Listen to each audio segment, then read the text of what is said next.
할머니, 저거 마시면 안 돼. 엄마가 이상한 가루 넣었어. 안녕하세요. 사랑과 전쟁입니다. 이번에 연휴 어떻게 보내셨나요? 이번 연휴가 끝나고 정말 많은 사연이 왔는데요. 그 중에서도 충격적인 고부 갈등 사연이 눈에 띄어 여러분께 소개해 드리려고 합니다. 정말 악마가 따로 없다고 생각이 들었습니다. 여러분은 어떻게 생각하시는지 댓글로 남겨주세요. 가을볕이 따사로웠던 추석 연휴가 끝나고 서울 성북동의 오래된 한옥마을에는 다시 고요가 찾아왔다. 75세의 김수연은 명절 내내 손님 맞이로 분주했던 집안을 정리하며 숨을 돌렸다. 40년을 교사로 살다 퇴직한 그녀는 이제 이 한옥에서 홀로 살고 있었다. 남편고 이정우는 5년 전 세상을 떠났다. 할머니, 괜찮으세요? 12살 손녀 지아의 목소리에 수연은 고개를 들었다. 아이는 학교에 가지 않고 집에 남아 있었다. 추석 연휴 마지막 날이라 개학이 내일로 미뤄진 탓이었다. 그럼 할머니가 괜찮고 말고. 지아는 숙제 다 했어? 네. 근데 할머니. 지아가 말을 흐렸다. 수연은 아이의 표정이 심상치 않음을 알아챘다. 평소 밝고 명랑했던 손녀가 추석 연휴 내내 무언가에 겁먹은 듯한 표정을 짓고 있었다. 처음엔 명절 스트레스려니 했다. 하지만 아이의 불안한 눈빛은 사라지지 않았다. 무슨 일 있어, 지아야? 아니에요. 그냥. 지아는 다시 방으로 들어갔다. 수연은 불안했다. 뭔가 이상했다. 추석 당일 아들 이진우와 며느리 박소희가 집에 왔을 때부터였다. 소희는 평소와 달리 유난히 친절했다. 차를 따르고 약을 챙기고 틈만 나면 수연의 상태를 물었다. 어머님, 요즘 건강은 어떠세요? 혹시 어지러우신 적 없으세요? 약은 잘 챙겨 드시고 계시죠? 과한 관심이었다. 수연은 며느리가 3년 전 결혼할 때부터 줄곧 차갑게 대했던 것을 기억했다. 시어머니에게 관심이 없었고 명절에도 형식적인 인사만 했었다. 그런 며느리가 갑자기 변한 것이다. 약 한 달 전부터였다. 수연은 거실 탁자에 놓인 찻잔을 바라봤다. 추석 연휴 내내 소희가 끓여준 국화차였다. 수연은 젊은 시절부터 국화차를 즐겨 마셨다. 가을이면 직접 국화를 말려 차를 우려 마시곤 했다. 하지만 한 달 전부터 차 맛이 이상했다. 쓴맛이 강했고 마시고 나면 머리가 멍했다. 처음엔 국화를 잘못 말린 줄 알았다. 어머님, 차 한 잔 더 드세요. 건강에 좋아요. 소희는 명절 내내 차를 권했다. 수연이 거절하면 섭섭한 표정을 지었다. 어쩔 수 없이 마셨다. 그리고 점점 이상한 증상들이 나타났다. 방금 한 일이 기억나지 않았다. 안경을 어디 뒀는지, 지갑을 어디 뒀는지 자꾸 까먹었다. 손에 힘이 없어져서 그릇을 떨어뜨리기도 했다.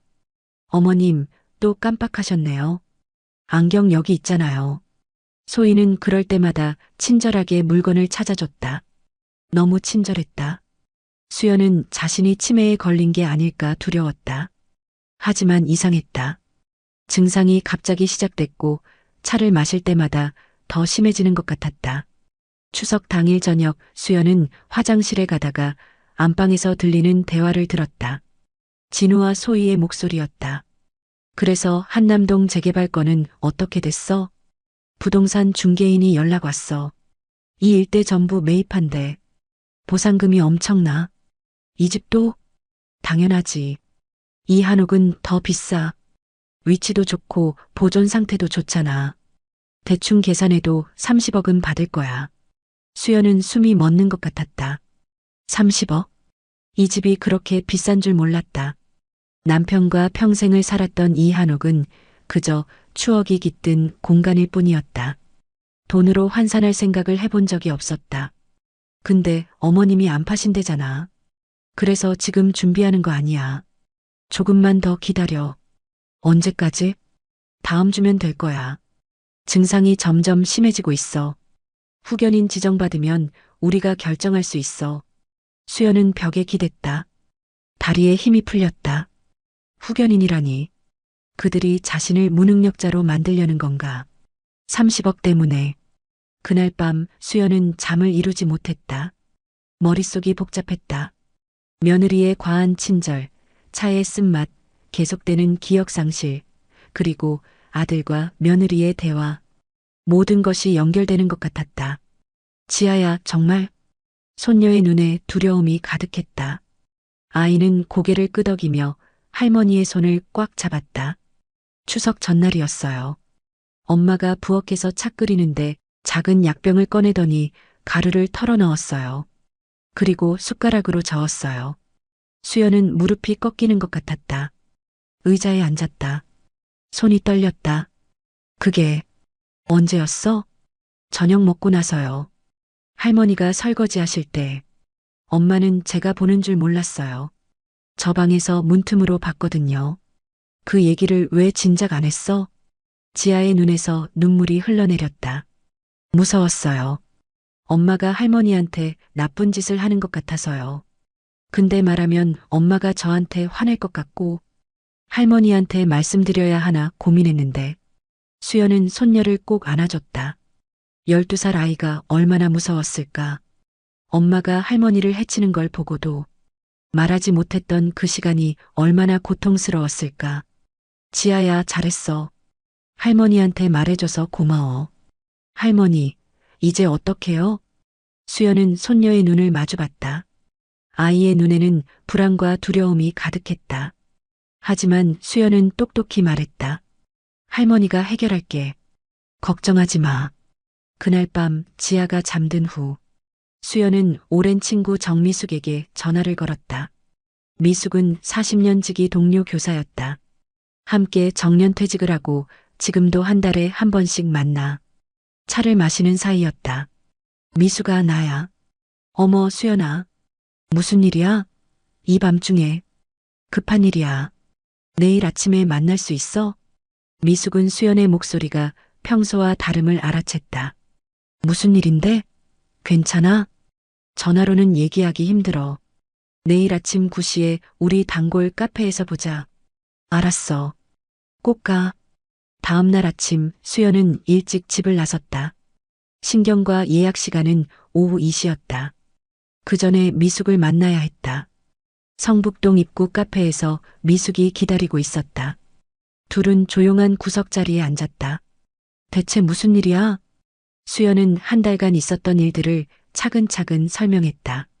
며느리의 변한 태도, 국화차의 쓴맛, 계속되는 기억상실, 아들과 며느리의 대화, 그리고 약병 발견과 손녀의 증언까지. 미숙의 얼굴이 점점 굳어졌다. 수연아, 이건 심각한 일이야.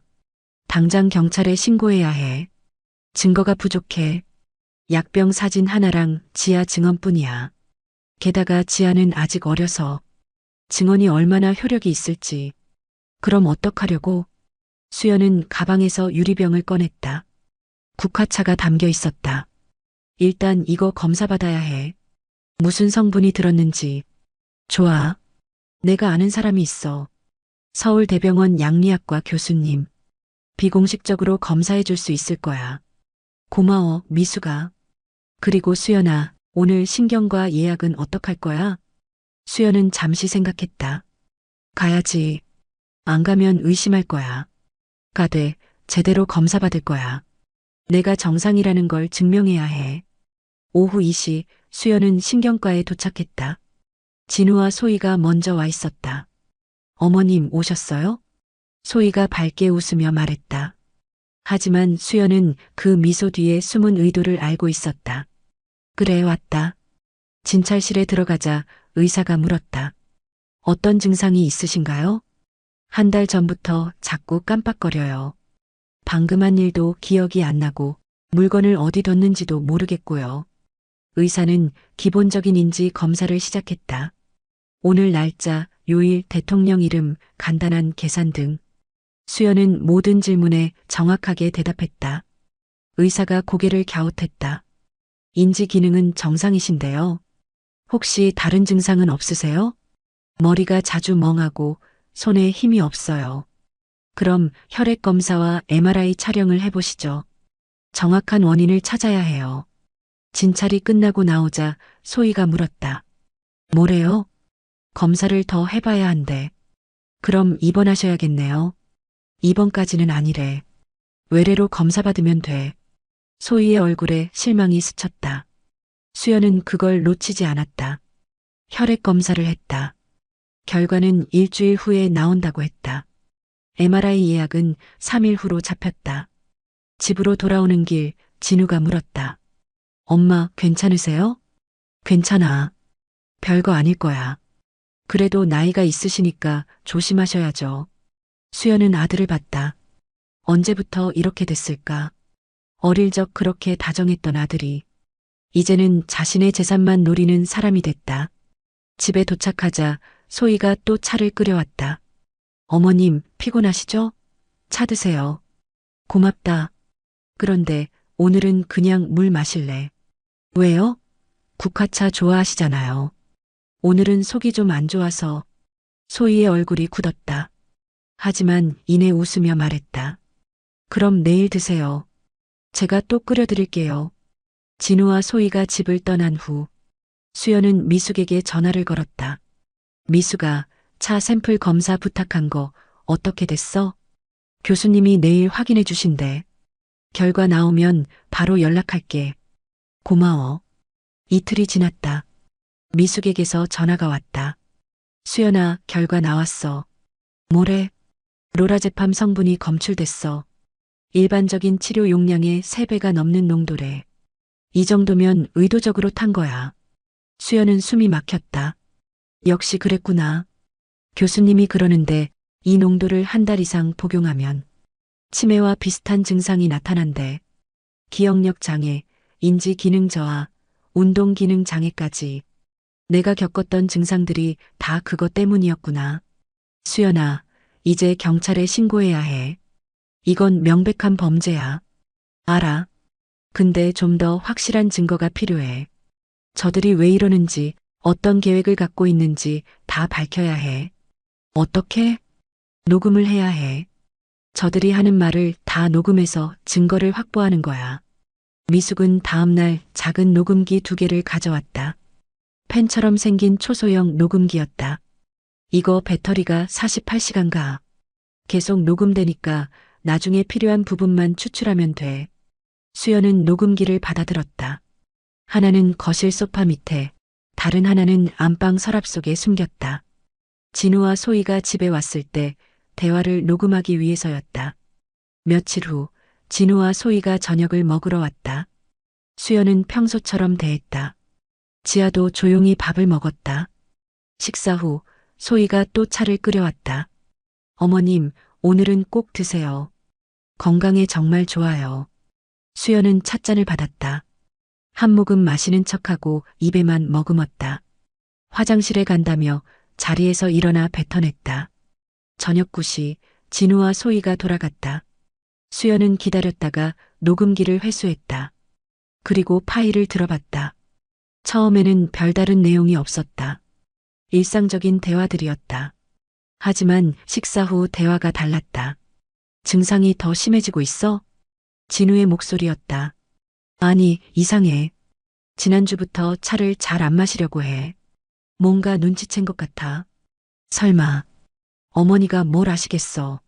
그래도 조심해야 해. 만약 들키면 우리 끝이야. 걱정하지 마.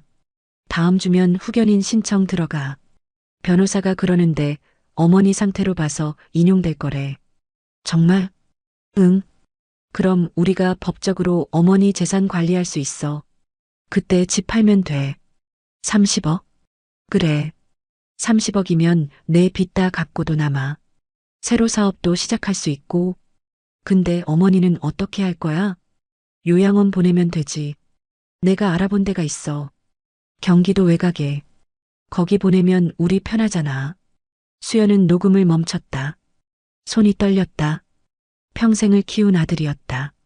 교사 월급으로 대학까지 보냈고 결혼할 때도 돈을 대줬다. 사업한다고 할 때도 집을 담보로 대출을 받아줬다. 그런 아들이 이제 자신을 요양원에 버릴 생각을 하고 있었다. 눈물이 났다. 분노보다는 허무함이 컸다. 하지만 울고만 있을 수는 없었다. 증거를 더 모아야 했다. 다음 날 수연은 MRI 검사를 받으러 병원에 갔다. 결과는 일주일 후에 나온다고 했다. 혈액 검사 결과도 같이 나온다고 했다.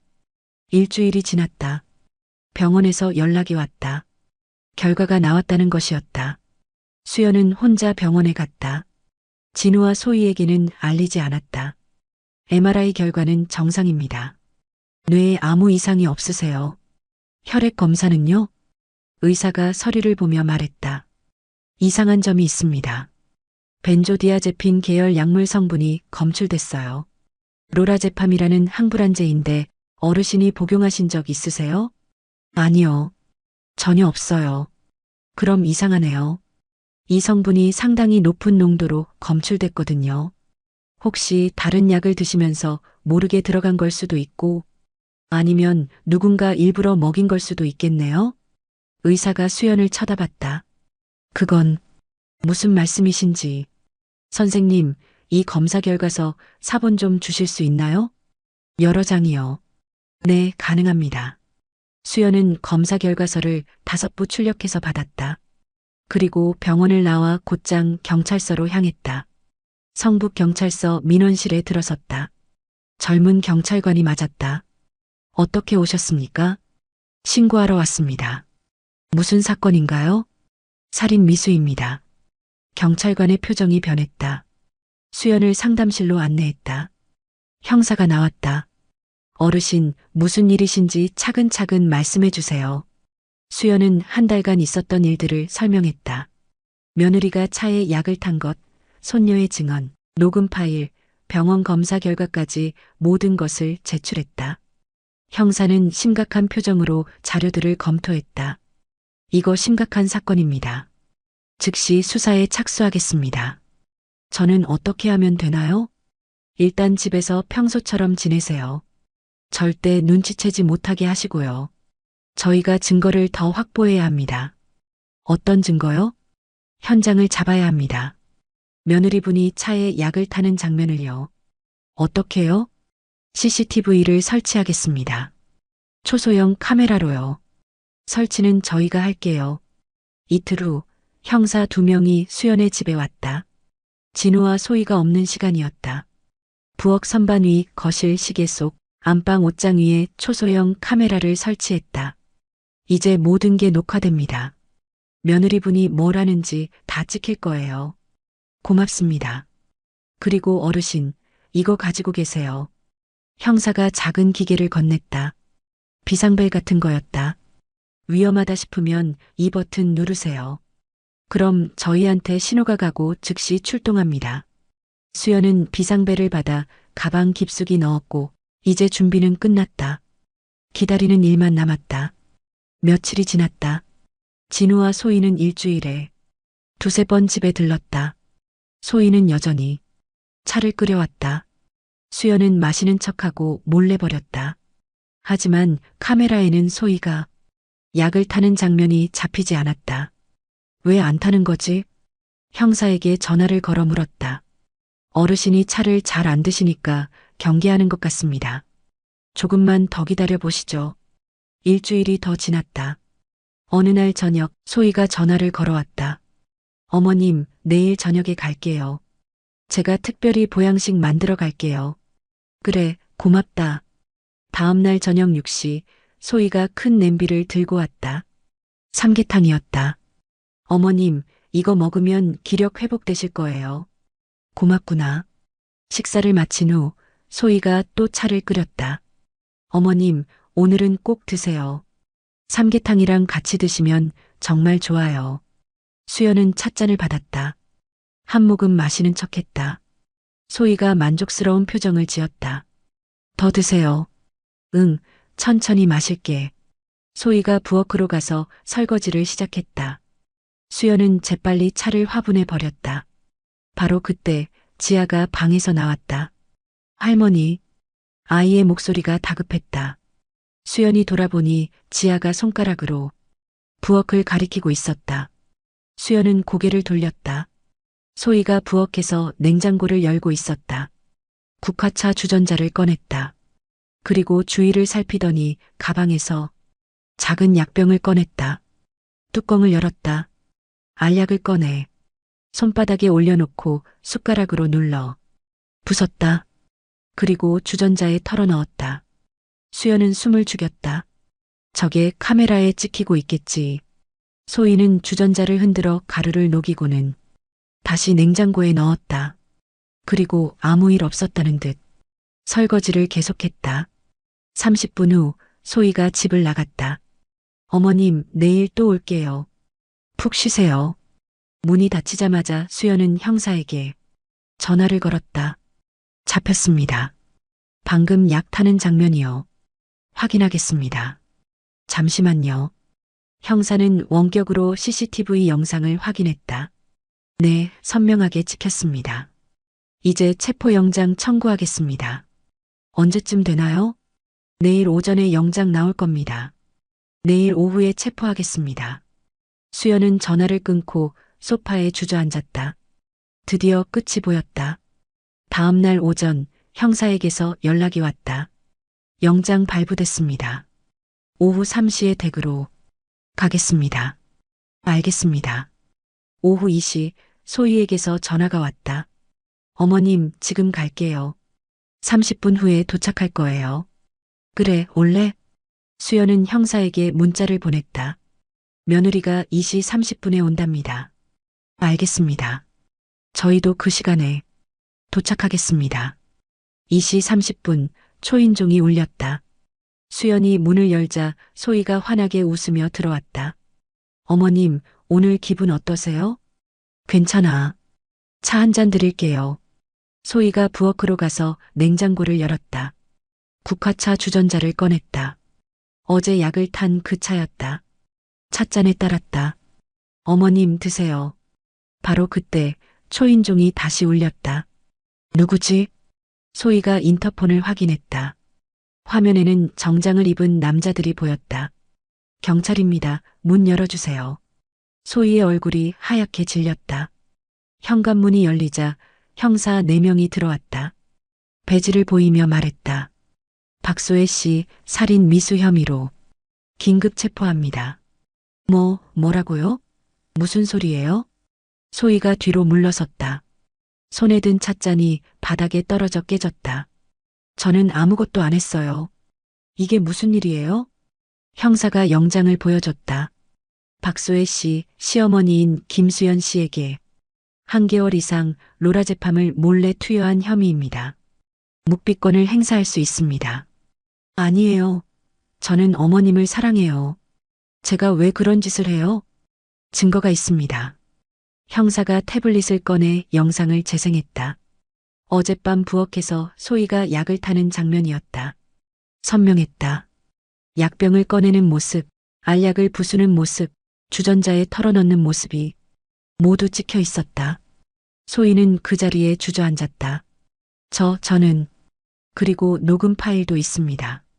형사가 또 다른 파일을 재생했다. 며칠 전 진우와 소희가 나눈 대화였다. 증상이 더 심해지고 있어? 아니, 이상해. 지난주부터 차를 잘 안 마시려고 해.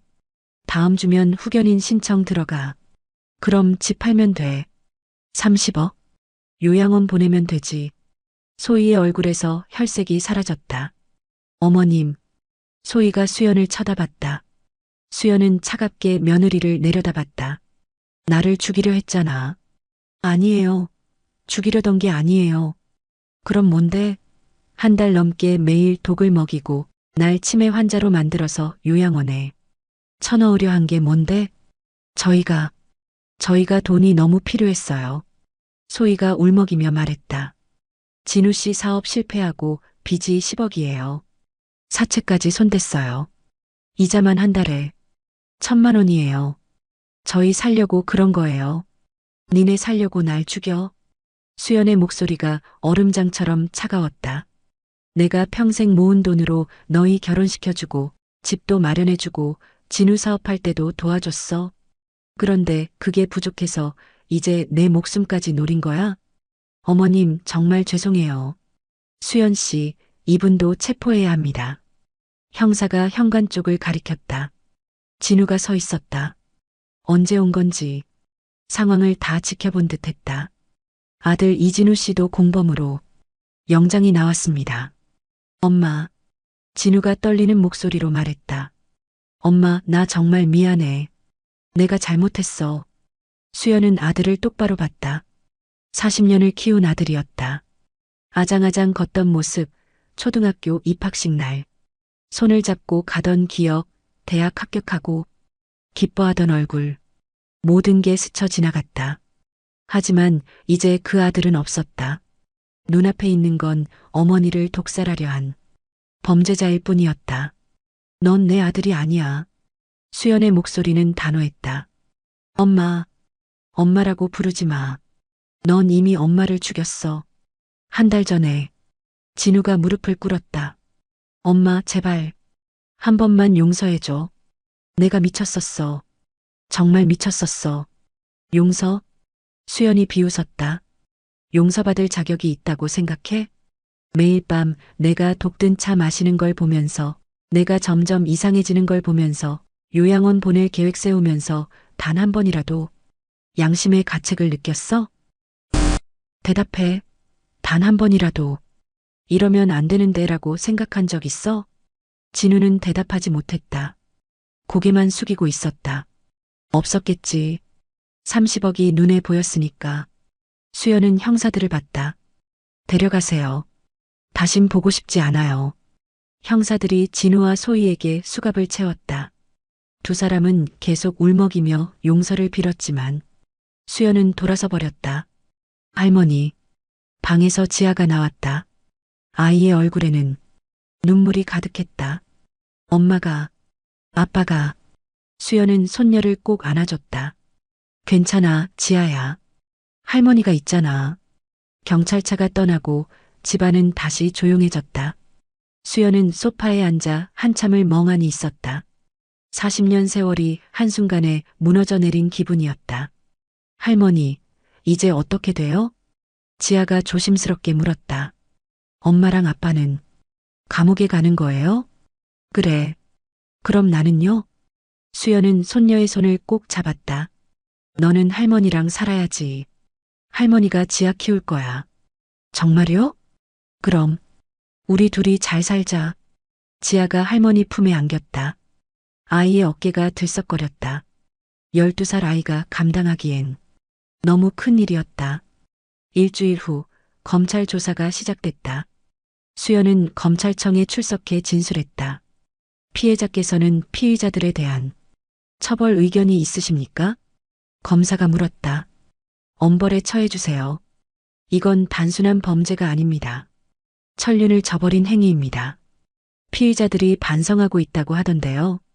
반성이요? 수연이 쓴웃음을 지었다. 한 달 넘게 매일 독을 탔어요. 매일이요. 그게 단순한 실수인가요? 충동적인 범행인가요? 아니에요. 치밀한 계획살인이었어요. 검사가 고개를 끄덕였다. 알겠습니다. 엄정하게 처리하겠습니다. 조사가 끝나고 수연은 검찰청을 나왔다. 밖에서 옛 동료 미숙이 기다리고 있었다. 수연아, 고생했어. 고마워, 미숙아. 내가 없었으면 어떻게 됐을지 몰라. 이제 끝난 거야. 마음 좀 편해? 수연은 하늘을 올려다봤다. 가을 하늘이 높고 파랬다. 편하진 않아. 그래도 이제 숨은 쉴 수 있을 것 같아. 두 사람은 근처 찻집으로 향했다. 조용한 구석 자리에 앉았다.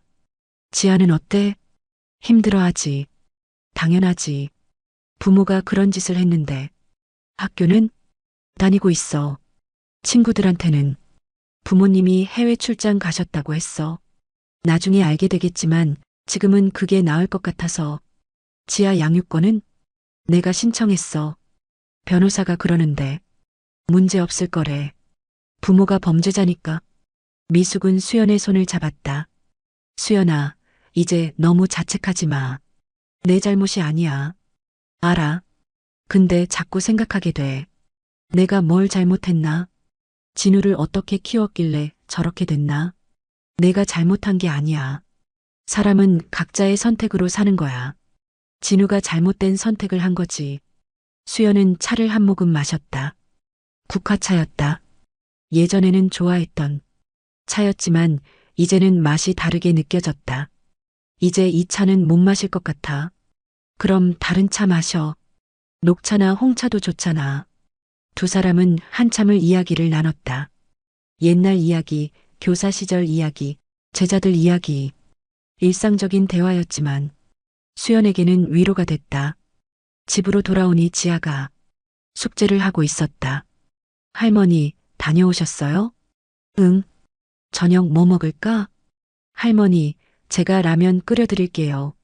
그래. 우리 지아가 요리도 하네. 지아가 부엌으로 가서 라면을 끓였다. 서툴렀지만 정성이 느껴졌다. 두 사람은 마주 앉아 라면을 먹었다. 지아야. 네. 할머니가 미안해.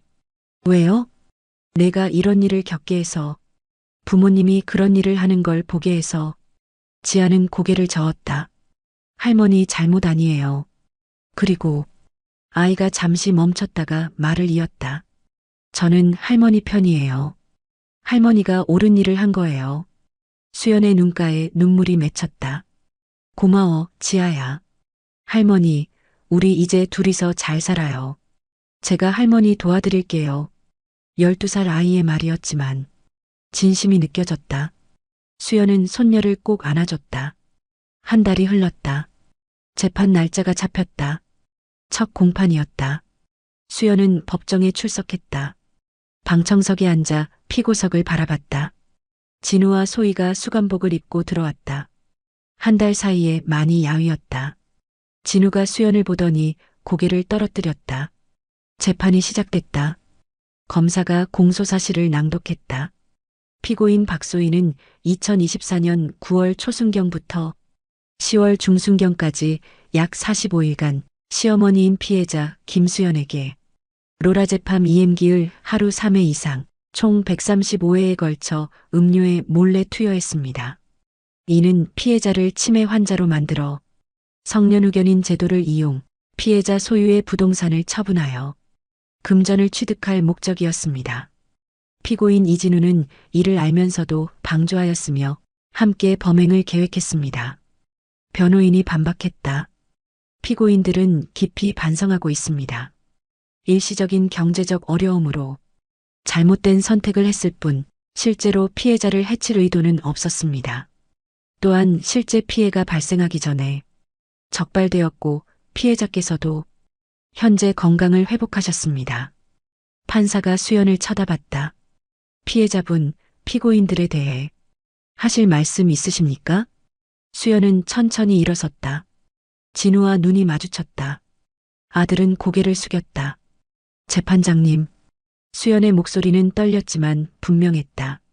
변호인은 일시적인 경제적 어려움이라고 했습니다.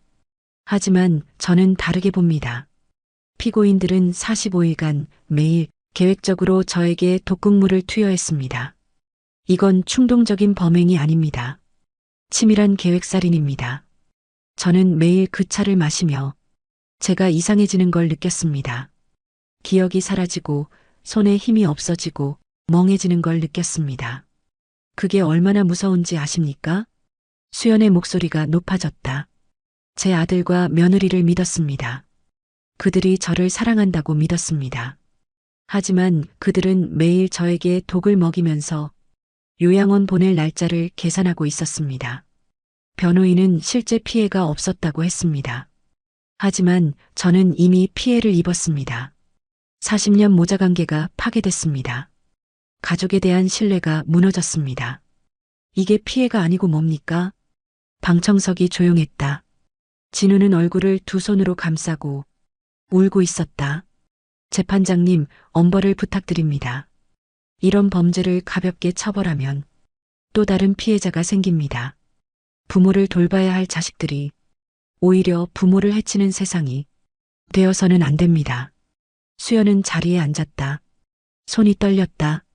하지만 해야 할 말을 다 했다는 안도감이 들었다. 재판은 세 차례 더 이어졌다. 증인신문, 증거조사가 진행됐다. 손녀 지아도 증인으로 출석했다.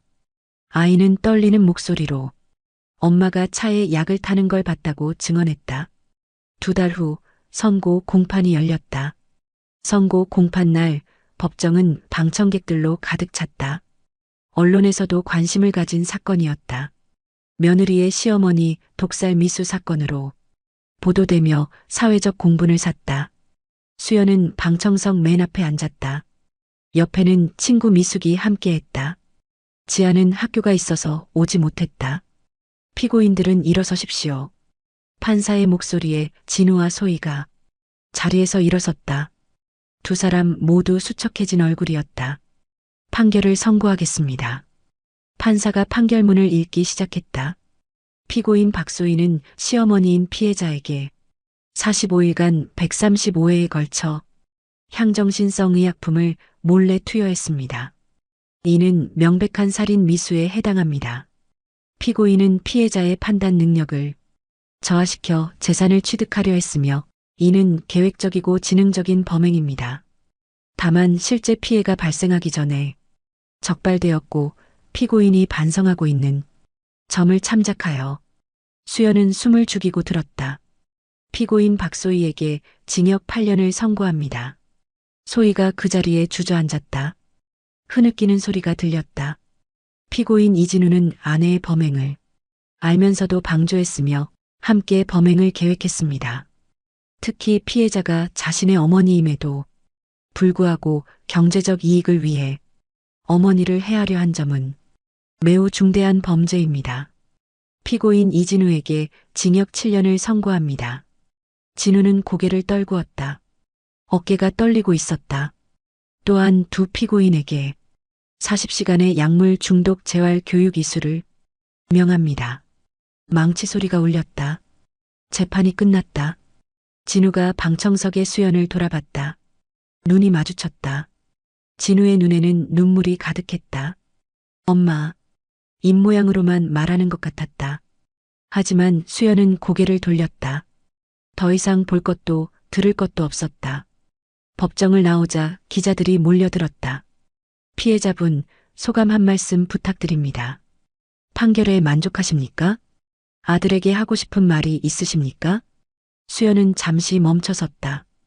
카메라 플래시가 터졌다. 판결이 가볍다고 생각하지 않습니다. 다만 이런 일이 다시는 일어나지 않기를 바랍니다.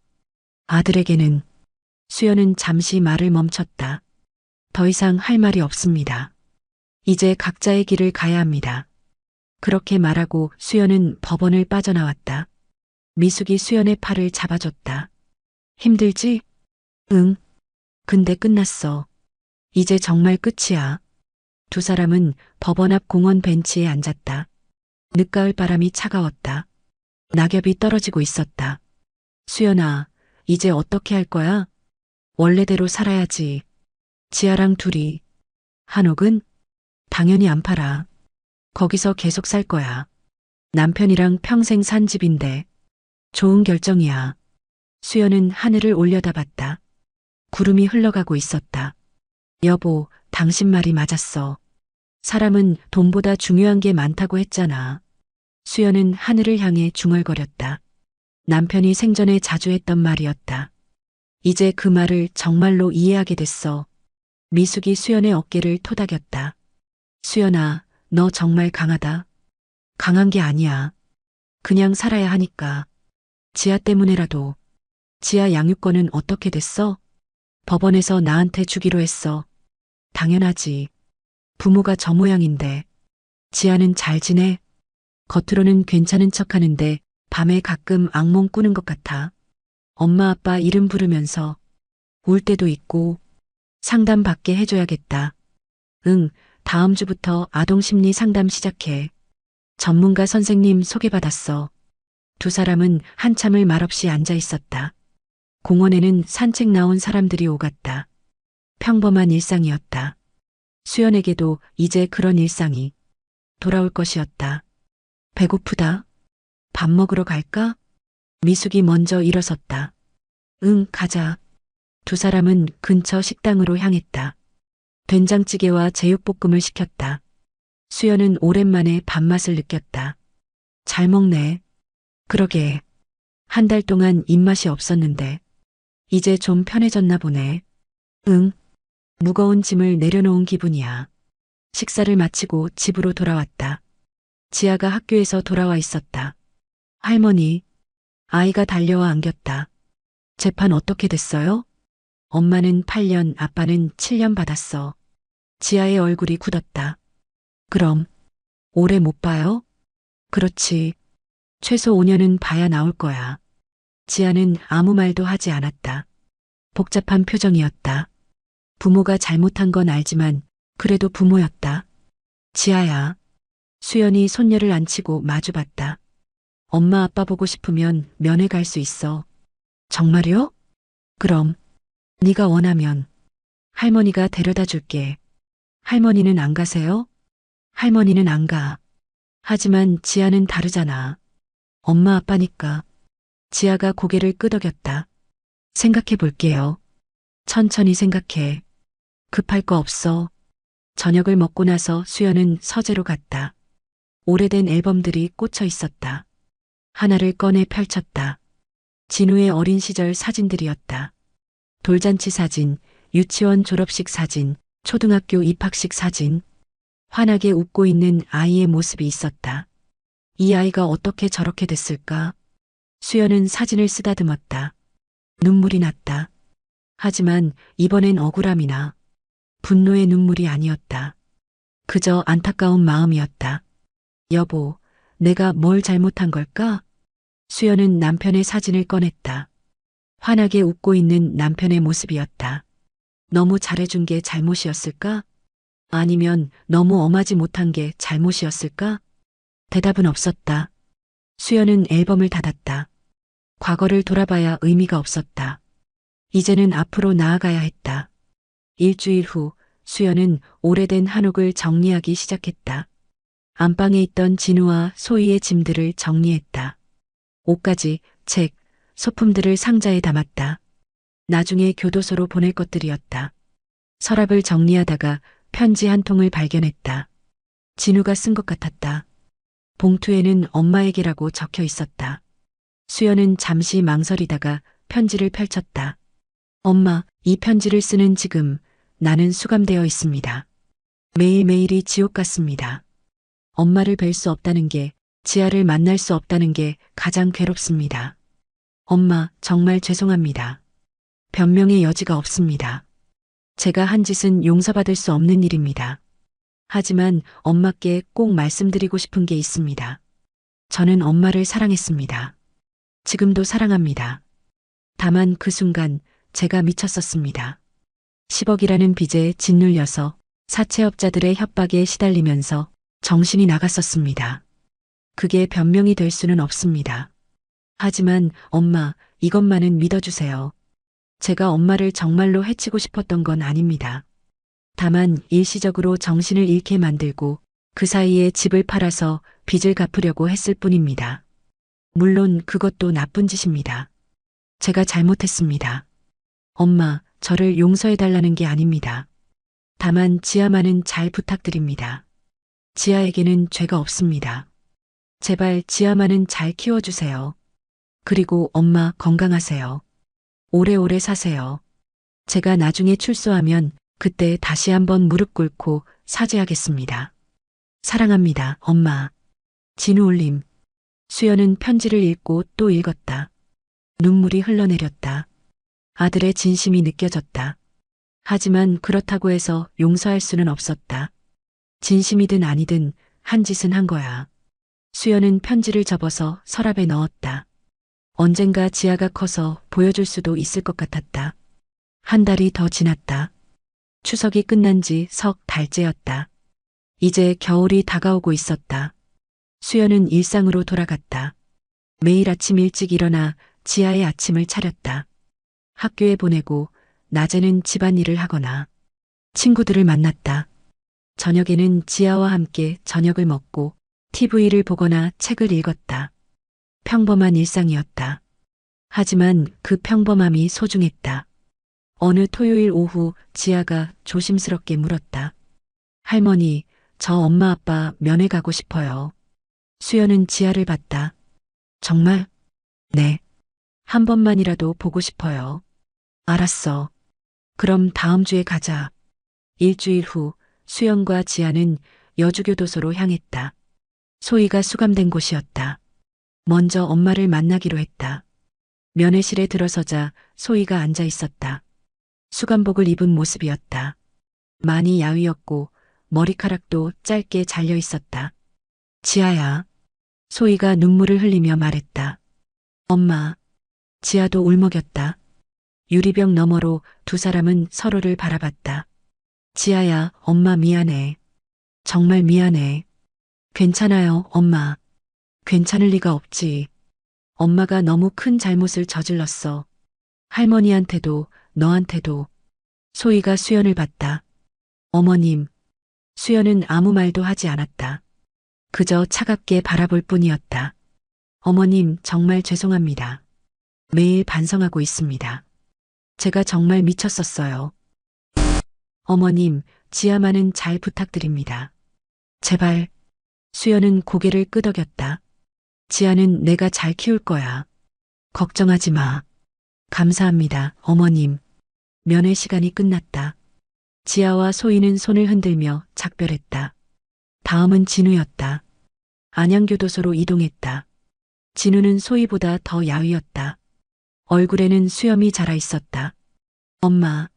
진우가 수연을 보자마자 눈물을 흘렸다. 오셨어요. 지아가 보고 싶다고 해서 왔어. 지아야, 아빠 미안해. 아빠. 지아도 울먹였다. 엄마, 제 편지 받으셨어요? 받았어. 엄마, 정말 죄송합니다. 제가 정말 잘못했어요. 수연은 잠시 침묵했다가 입을 열었다. 진우야. 네, 엄마. 내가 어떤 마음으로 그런 짓을 했는지, 얼마나 절박했는지 이해는 해. 하지만 용서는 못해. 진우가 고개를 끄덕였다. 알아요, 엄마. 저도 용서받을 자격 없다는 거 알아요. 다만 한 가지는 말해주고 싶어. 지아는 잘 키울 거야. 걱정하지 마. 감사합니다, 엄마. 그리고 진우야, 거기서 제대로 반성해. 출소하고 나와서 제대로 된 사람으로 살아. 네, 엄마. 꼭 그렇게 할게요. 면회가 끝나고 교도소를 나왔다. 지아가 울고 있었다. 할머니, 엄마 아빠가 너무 불쌍해 보여요. 수연은 손녀를 안아줬다. 그래, 불쌍하지. 하지만 지아야, 사람은 자기가 한 행동에 책임을 져야 해. 엄마 아빠가 지금 그 책임을 지고 있는 거야. 엄마 아빠 언제 나와요? 5년 후에는 가석방 신청할 수 있대. 잘하면 그때 나올 수도 있어. 그럼 그때 다시 같이 살 수 있어요? 수연은 잠시 생각했다. 그건 그때 가서 생각하자. 지금은 우리 둘이 잘 사는 게 중요해. 네, 할머니. 집으로 돌아오는 길 지아가 물었다. 할머니는 정말 엄마 아빠 용서 못해요? 수연은 창밖을 바라보며 대답했다. 지금은 못해. 너무 아파. 하지만 시간이 지나면 모르겠어. 어쩌면 조금은 마음이 풀릴지도. 할머니는 착해요. 착한 게 아니야. 그냥 사람이니까. 미워만 하고 살 수는 없잖아. 그날 밤 수연은 오랜만에 꿈을 꿨다. 남편이 나왔다. 환하게 웃고 있었다. 여보, 잘 견뎠어. 당신, 이제 괜찮아. 넌 잘하고 있어. 정말? 그럼. 지아도 잘 키우고 있고, 내 자신도 잘 지키고 있잖아. 난 잘한 걸까? 내 아들을 감옥에 보낸 게 잘한 거야. 그게 진짜 사랑이야. 잘못을 그냥 넘어가는 게 사랑이 아니라 잘못을 바로잡아주는 게 진짜 사랑이지. 고마워, 여보. 힘내. 앞으로도 잘할 거야. 수연은 눈을 떴다. 새벽이었다. 꿈이었지만 위로가 됐다. 그렇게 계절이 바뀌었다. 겨울이 지나고 봄이 왔다. 한옥마당의 매화나무에서 하얀 꽃망울이 터지기 시작했다. 수연은 아침마다 마루에 앉아 그 꽃을 바라봤다. 매화는 추운 겨울을 견디고 피어난다. 자신도 그랬다는 생각이 들었다. 지아는 심리 상담을 꾸준히 받았다. 처음 몇 주는 상담실에서 나올 때마다 눈이 빨갛게 부어 있었다. 수연은 아무 말도 하지 않고 그저 아이를 안아줬다. 할머니, 응, 저 괜찮을까요? 괜찮아질 거야. 시간이 걸리겠지만 2달쯤 지나자 지아의 표정이 조금씩 밝아졌다. 학교에서 친구들과 웃는 일이 많아졌다고 담임 선생님이 전화로 말씀하셨다. 지아 어머니, 요즘 지아가 많이 좋아졌어요. 다행이네요. 처음엔 걱정이 많았는데 할머니께서 잘 돌봐주시는 것 같아요. 전화를 끊고 나서 수연은 창밖을 바라봤다. 지아 어머니라는 말에 가슴이 아렸다. 지아의 엄마는 교도소에 있는데 이제 자신이 엄마 역할을 해야 했다. 3월 어느 날 수연은 오랜만에 취미 생활을 시작했다. 동네 문화센터에서 서예 수업을 신청했다. 화요일 오전 10시 첫 수업에 들어갔다. 어머님, 처음이세요? 백발의 서예 선생님이 물었다. 네, 젊었을 때 조금 배웠는데 오랜만이에요. 천천히 하시면 돼요. 서두르지 마시고요. 수연은 붓을 들었다. 먹을 갈았다. 고요한 시간이었다. 먹가는 소리만 들렸다. 마음이 조금씩 가라앉았다. 첫 글자를 썼다. 참을인. 붓을 떼는 순간 눈물이 났다. 자신도 모르게 흘러내렸다. 어머님, 괜찮으세요? 선생님이 다가왔다. 네. 죄송해요. 갑자기. 아니에요. 서예를 하다 보면 그럴 때가 있어요. 마음이 글씨에 담기거든요. 수연은 눈물을 닦았다. 그리고 다시 붓을 들었다. 2번째 글자, 견딜래. 3번째 글자, 사람인. 인내와 사람. 사람은 견디면서 사람이 된다는 생각이 들었다. 수업이 끝나고 집으로 돌아오는 길, 봄바람이 불었다. 차가웠지만 따뜻했다. 모순된 감정이었다. 하지만 지금 자신의 마음이 그랬다. 아프지만 조금씩 따뜻해지고 있었다. 4월이 되자 지아가 물었다. 할머니, 저 엄마 아빠 보고 싶어요. 저녁 식사를 하던 중이었다. 수연은 젓가락을 내려놓았다. 그래. 네. 나쁜 건가요? 아니야. 당연한 거지. 지아의 눈에 눈물이 맺혔다. 엄마 아빠가 나쁜 짓을 한 건 알아요. 할머니한테 끔찍한 짓을 했죠. 근데 그래도 엄마 아빠거든요. 수연은 손녀의 손을 잡았다.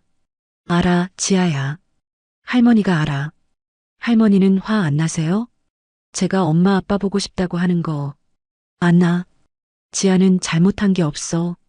부모를 그리워하는 게 잘못이 아니야. 그럼 면회 가도 돼요? 수연은 잠시 침묵했다.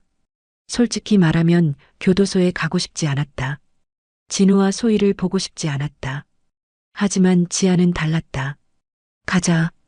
다음 주 토요일에. 정말요? 응. 할머니가 데려다 줄게. 그날 밤 수연은 잠들지 못했다. 진우를 만난다는 게 두려웠다.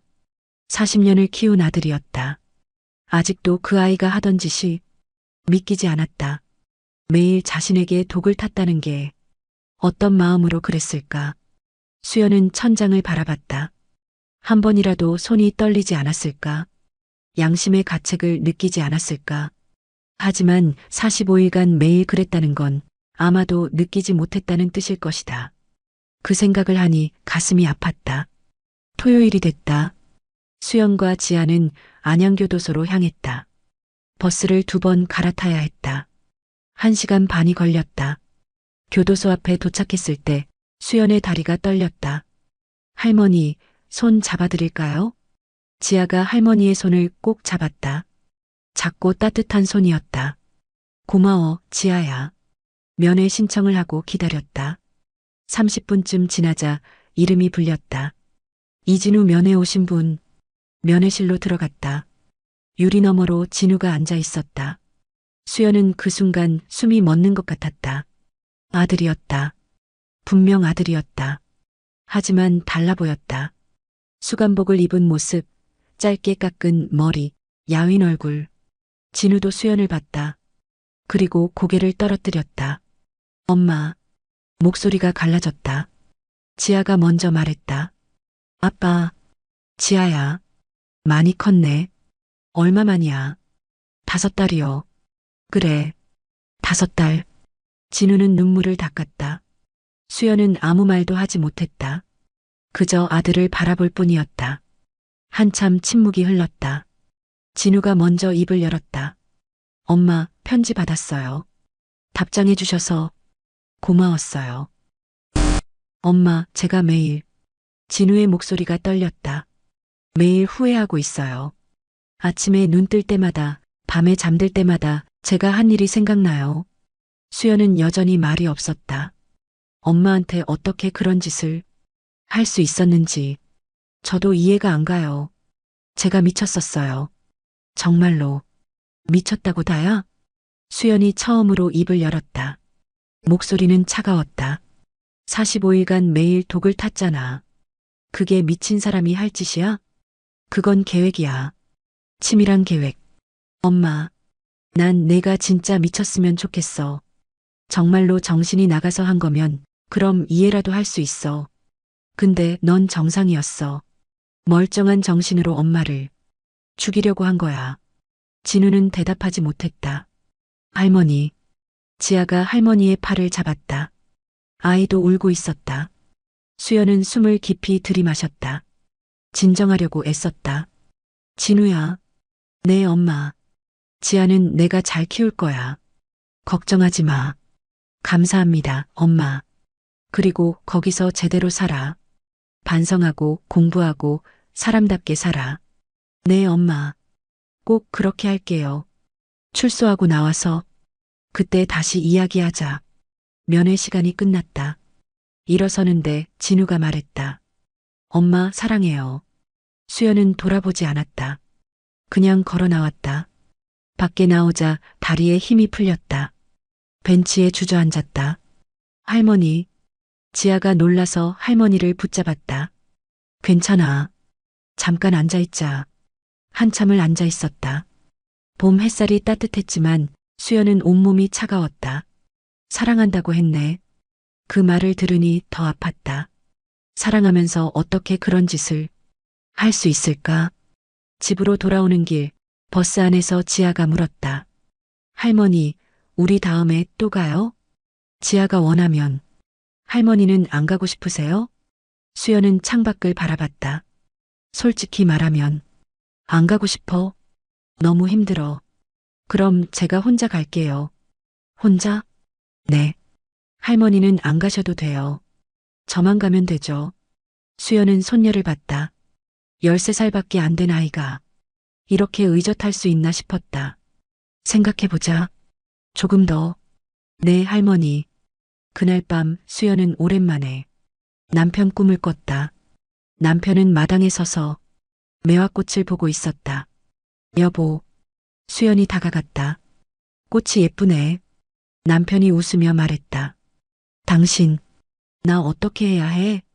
뭘? 진우 말이야. 용서해야 하나 말아야 하나. 남편은 수연의 손을 잡았다. 당신이 결정할 일이야. 내가 말해줄 수 없어. 그래도 당신이라면 어떻게 했을 것 같아? 남편은 한참 매화꽃을 바라보다가 말했다. 나도 모르겠어. 근데 한 가지는 알아. 시간이 필요하다는 거. 시간. 응. 지금 당장 결정하지 않아도 돼. 천천히 생각해. 수연은 눈을 떴다. 새벽 5시였다. 창밖이 조금씩 밝아지고 있었다. 시간이 필요하다. 남편의 말이 맞는 것 같았다. 지금은 아직 너무 아프다. 조금 더 시간이 지나면 어쩌면 마음이 조금은 풀릴지도 몰랐다. 5월이 되자 한옥마당에 꽃이 만발했다. 장미, 철쭉, 작약이 피었다. 수연은 매일 아침 물을 주며 꽃들을 돌봤다. 할머니, 꽃 진짜 예쁘다. 지아가 학교에서 돌아와 감탄했다. 그치? 할머니가 정성껏 키웠거든. 저도 키워보고 싶어요. 그래. 그럼 지아 화분 하나 만들어줄까? 두 사람은 주말에 꽃시장에 갔다. 지아는 봉선화를 골랐다. 이거요, 할머니. 봉선화? 좋지. 크면 손톱에 물들릴 수 있어. 진짜요? 그럼 할머니도 어렸을 때 친구들이랑 봉선화 물들였어. 집에 와서 화분에 봉선화를 심었다. 지아는 조심스럽게 흙을 덮고 물을 줬다. 할머니, 이거 언제 꽃 피어요? 한 달 정도 지나면 필 거야. 기다려지네요. 그날 오후 수연은 서재에서 오래된 앨범을 꺼냈다. 진우의 어린 시절 사진들이었다. 돌잔치 사진, 활짝 웃고 있는 아기, 5살 때 사진, 유치원 가방 메고 찍은 것, 초등학교 입학식, 교복이 너무 커서 헐렁한 모습, 중학교 수학여행, 친구들과 장난치며 웃는 얼굴, 대학 합격하고 환호하는 모습, 결혼식 사진, 수연의 팔짱을 끼고 입장하는 진우. 이 아이가, 수연은 사진을 쓰다듬었다. 이 아이가 어떻게 그렇게 됐을까? 눈물이 났다. 이번엔 억울함도 분노도 아니었다. 그저 슬픔이었다. 아들을 잃어버린 슬픔. 아니, 잃어버린 게 아니라 스스로 버린 슬픔이었다. 한참을 울었다. 소리내어 울었다. 지아가 들을까봐 이불을 입에 물고 울었다. 울음이 멈추고 나니 조금 후련했다. 가슴에 있던 뭔가가 조금 빠져나간 것 같았다. 수연은 앨범을 닫았다. 그리고 서랍 깊숙이 넣었다. 이제 과거는 과거로 두자. 앞을 봐야 했다. 6월이 되자 지아의 생일이 다가왔다. 13번째 생일. 지아야, 생일 선물로 뭐 받고 싶어? 자전거요. 자전거? 네. 친구들이랑 같이 타고 싶어요. 토요일에 함께 자전거 가게에 갔다. 지아는 하늘색 자전거를 골랐다. 바구니도 달려있고 종도 달린 예쁜 자전거였다. 할머니, 이거 너무 예쁘지 않아요? 그래, 예쁘다. 이걸로 할래요. 자전거를 사서 집으로 왔다. 지아는 마당에서 자전거를 탔다. 처음엔 휘청거렸다. 할머니, 잡아주세요. 수연이 뒤에서 자전거를 잡아줬다. 천천히, 천천히. 몇 바퀴 돌다 보니 지아가 익숙해졌다. 할머니, 이제 괜찮아요. 놔주세요. 수연이 손을 놓았다. 지아가 혼자 탔다. 할머니 봐요. 제가 타요. 그래, 잘한다. 지아는 마당을 빙글빙글 돌았다. 환하게 웃는 얼굴이었다. 수연은 마루에 앉아 그 모습을 지켜봤다. 이 아이만은 행복하게 키워야지. 그렇게 다짐했다. 저녁에는 작은 생일 파티를 열었다. 친구 미숙과 이웃 몇 분을 초대했다. 케이크를 자르고 노래를 불렀다. 생일 축하합니다. 생일 축하합니다. 사랑하는 지아의 생일 축하합니다. 지아가 촛불을 불었다. 소원 빌었어? 네. 무슨 소원? 비밀이에요. 모두 웃었다. 파티가 끝나고 손님들이 돌아간 후 지아가 말했다. 할머니, 제 소원이 뭔지 알아요? 뭔데? 할머니랑 오래오래 행복하게 사는 거요. 수연의 눈시울이 붉어졌다. 고마워, 지아야. 저야말로 고마워요, 할머니. 할머니가 저를 키워주셔서 두 사람은 꼭 안았다. 그렇게 한 해가 흘렀다. 가을이 다시 왔다. 추석이 다가왔다. 작년 그 끔찍했던 추석이 생각났다. 하지만 이번엔 달랐다. 수연과 지아 단둘이서 조용히 보내기로 했다. 추석 당일 두 사람은 함께 송편을 빚었다. 할머니, 제 송편 모양 좀 봐요. 완전 이상하죠? 지아가 만든 송편은 삐뚤빼뚤했다. 아니야, 귀엽는걸. 할머니 거는 진짜 예쁜데. 연습하면 돼. 할머니도 처음엔 지아처럼 못 빚었어. 두 사람은 웃으며 송편을 빚었다. 작년과는 완전히 다른 추석이었다. 두려움도 불안도 없었다. 그저 평화로웠다. 저녁을 먹으며 지아가 물었다. 할머니, 행복하세요? 수연은 젓가락을 내려놓고 손녀를 봤다. 한참을 생각했다. 응, 행복해. 진심이었다. 아직도 가슴 한편이 아프고 때때로 배신감에 잠 못 이루는 날도 있었지만 그래도 지금 이 순간은 행복했다. 저도 행복해요, 할머니. 두 사람은 마주보며 웃었다. 창밖으로 보름달이 떠올랐다. 밝고 둥근 달이었다. 수연은 그 달을 바라보며 생각했다. 인생은 계속되는구나. 아무리 힘든 일이 있어도. 그리고 다짐했다. 지아랑 잘 살자. 그게 지금 내가 할 일이야. 한옥 마당에서 귀뚜라미 소리가 들렸다. 가을밤이 깊어가고 있었다. 자, 여러분, 이번 사연 어떻게 들으셨나요? 저는 정말 이런 일이 실제로 벌어졌다는 게 믿기지 않습니다. 정말 사람 사는 것은 쉽지 않다고 느꼈습니다.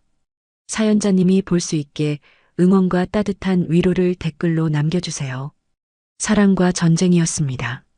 감사합니다.